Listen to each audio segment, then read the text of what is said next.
beginning his maiden voyage on Get Up. We hope it'll be the first of many. And he's got a lot to say after a hearty breakfast this morning. We'll get to all the football coming up today because there is a lot.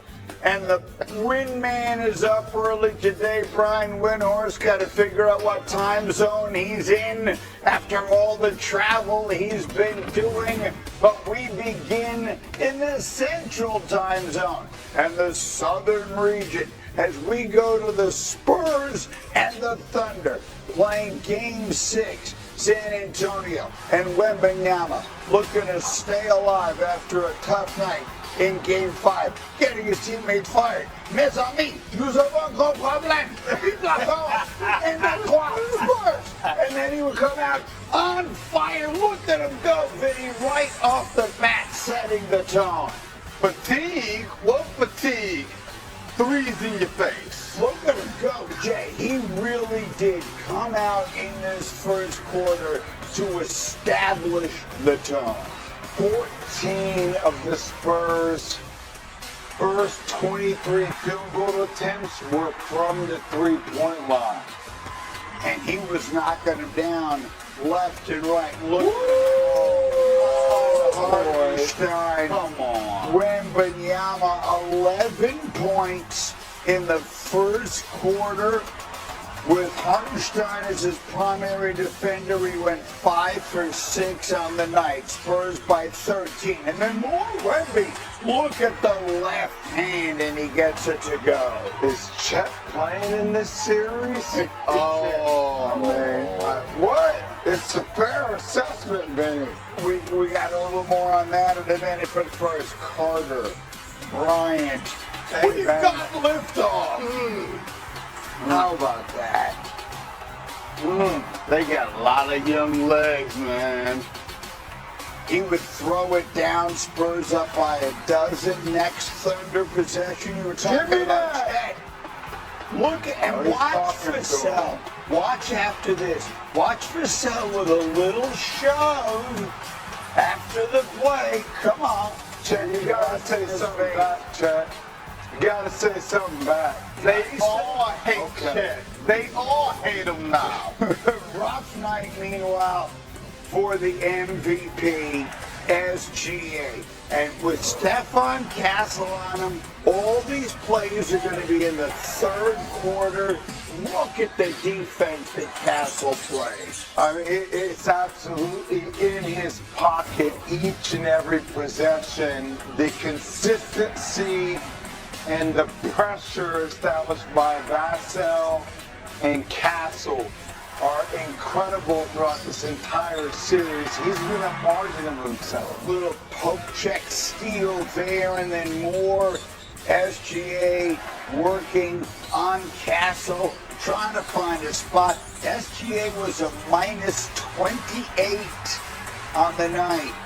He finished with 15 points, didn't play in the fourth quarter. Meanwhile, next Spurs possession, Dylan Harper. We're talking about how they got guys they can get it from different places.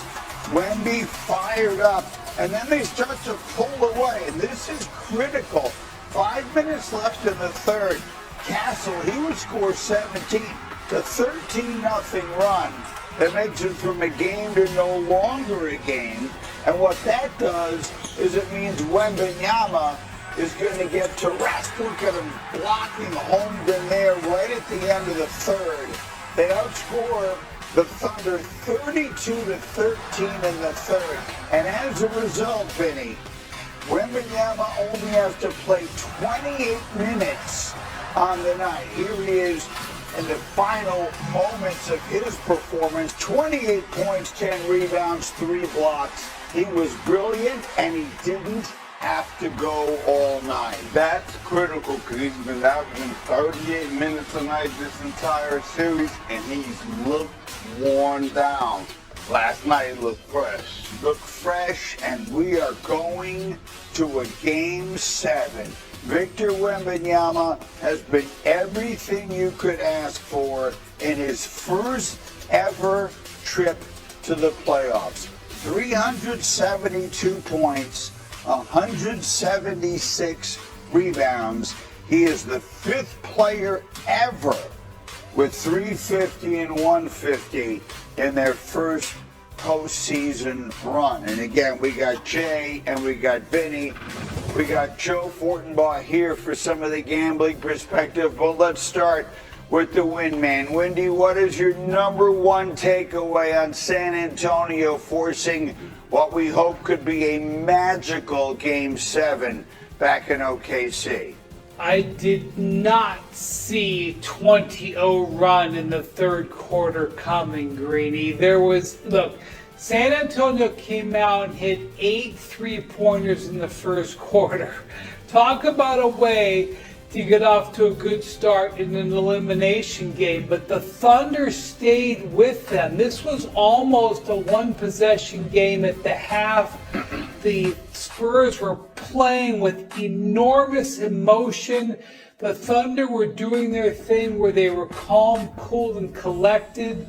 And I was thinking this was going to be a real game. That third quarter knockout punch was a jaw dropper, and you wonder what carryover effect it may have into tomorrow night. Well, that's a huge question mark here, and we talked specifically about the MVP. Victor Wembanyama has done his part. Obviously, he's going to want to win this Game 7. He'll be devastated if they don't, but his season is a magnificent success. I mean, that's not even beginning to tell the story. For SGA, feels like there is a lot of heat on the MVP to play big tomorrow night. I feel like it's a legacy moment for SGA in the Game 7 tomorrow night, mostly because he's been getting strapped up in this series. He's shooting 36% from the mid-range. He's shooting 26% from the three-point line. This guy that shot over 50% during the regular season and close to 40% from the three-point line during the regular season. And we keep having these discussions about where he fits in amongst the pantheon of the greats. Players that have been back-to-back MVPs, back-to-back world champions. And we start comparing him to the likes of Michael Jordan and Kobe. One of the things you're seeing with the way this game is going to be officiated, Greeny, if they call fouls on SGA, if you blow on him and he has 17 free throw attempts, OKC wins the game. But if they call it last night straight up, chances are Spurs are going to win the games because he had 3 free throw attempts last night. And let me see, Cindy, can we put up 8:24 as Vinny jumps in here? SGA now 4 straight games in which he has shot no better than 40%. It's the first time that has happened with him. First 4-game streak of that sort since the 21-22 season. That includes the regular season. He never goes 4 straight games not shooting. So San Antonio has found something defensively. Yeah, they have the bodies that they can put in front of him with length, and he's seeing the length. He's only shooting 38% from the field this series. He's an efficient ball player, and I think the one game where he had a Shea game was Game 2, a must-win at home, down 1-0. I don't worry about efficiency in a Game 7. Game 7s are rock fights. Like, very rarely do you get the Charles Barkley 40-20 game that he gave Phoenix in 1993. He has to drag this team.